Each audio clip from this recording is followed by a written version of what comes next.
Juan Carlos fue sentenciado a prisión por corrupción. Estas son las últimas horas en Zarzuela.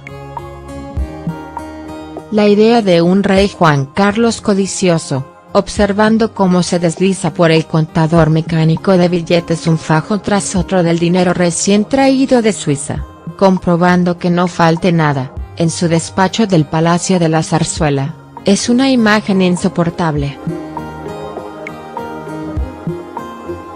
Las informaciones que están publicando estos días El Confidencial y otros medios, narrando cómo Juan Carlos de Borbón presuntamente trasladó por medio de terceros una auténtica fortuna entre países, sin tributar por ello, anudan poco a poco el lazo al cuello del antiguo monarca y, por ende, de su hijo Felipe.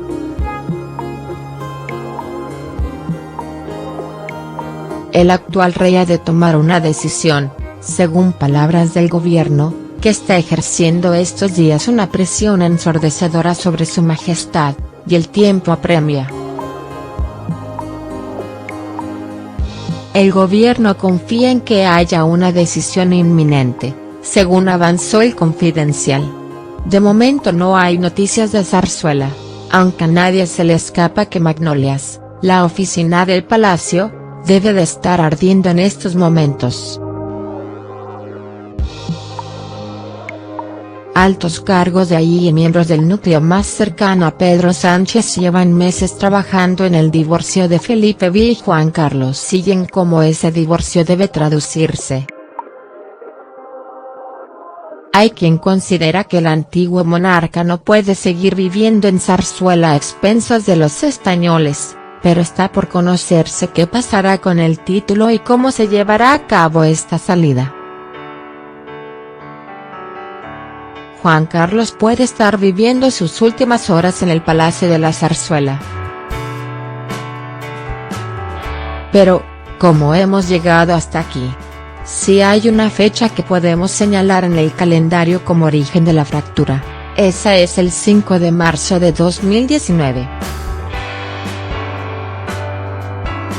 Aquel día llegó una carta a Zarzuela, un sobre procedente de un despacho de abogados en el que se informaba al rey Felipe de su designación como beneficiario de la Fundación Lucum y se le invitaba a una suerte de negociación.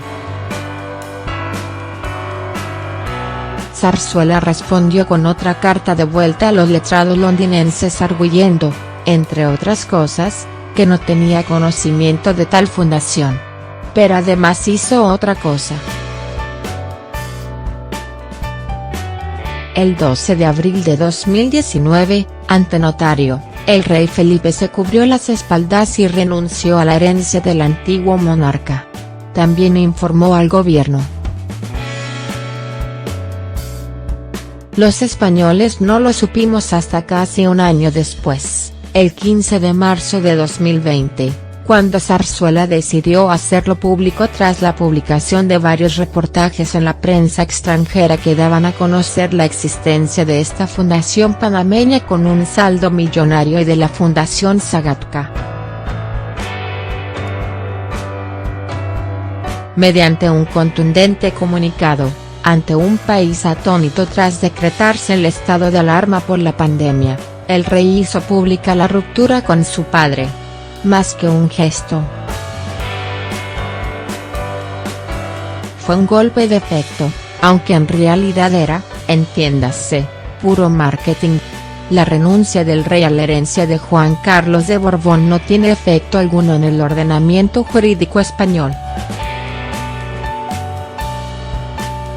También le retiraba su asignación anual, aunque en términos prácticos tampoco eso significaba mucho para el rey emérito.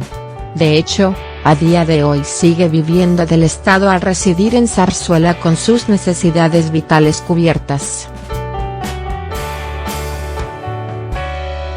Además, cuenta con un despacho propio habilitado en el Palacio Real de Madrid y una escolta sufragada por Interior. Pero la realidad es tosuda y lo que en un principio pareció un cortafuegos formidable, pronto se quedó en nada. Las informaciones se fueron publicando día tras día, La investigación del fiscal Yves Bertosa en Suiza fue avanzando a pasos agigantados, la señora Larsen preparando una ofensiva legal en Londres, el próximo capítulo, y lo que es peor, la Fiscalía del Tribunal Supremo anunció a principios de junio que comenzaba una investigación por su cuenta.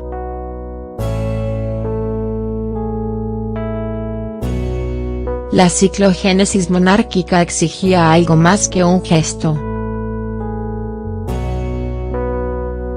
El pulso tomó velocidad la semana del 8 de julio. Ese día, el presidente del gobierno se salió del carril habitual del Ejecutivo al entrar a valorar en una rueda de prensa las informaciones que se estaban publicando sobre Juan Carlos de Borbón. Ante el primer ministro italiano Giuseppe Conte, Pedro Sánchez dijo que eran noticias inquietantes, que nos perturban a todos, a mí también. Al día siguiente, el rey Juan Carlos hizo lo único que podía hacer dadas las circunstancias, defenderse a través de su entorno.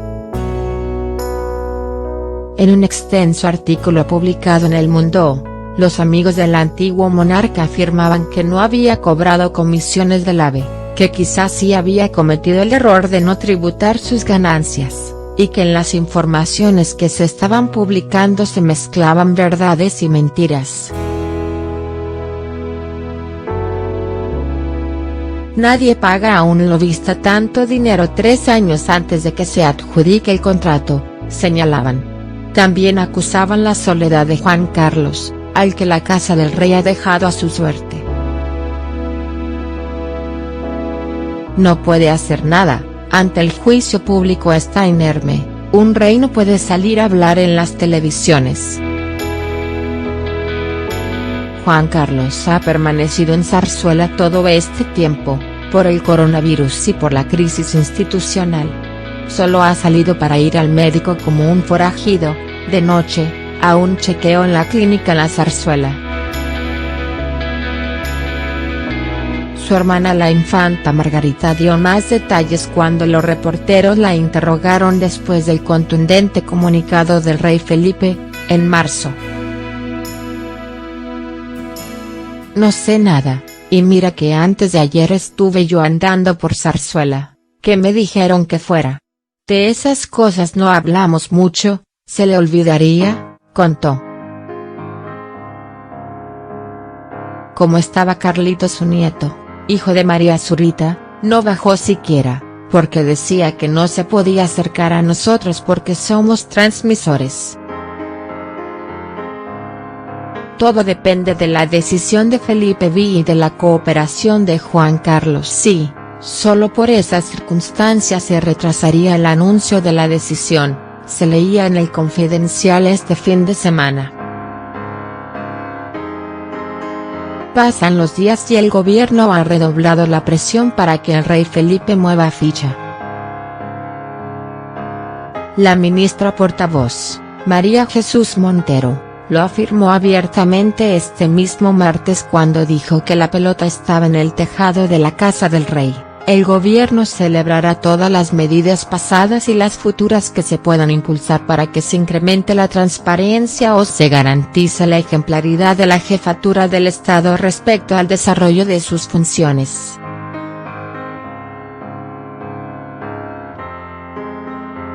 Ayer, miércoles, fue el ministro de Justicia quien reconoció que hay preocupación en el Ejecutivo sobre lo que está pasando con la corona.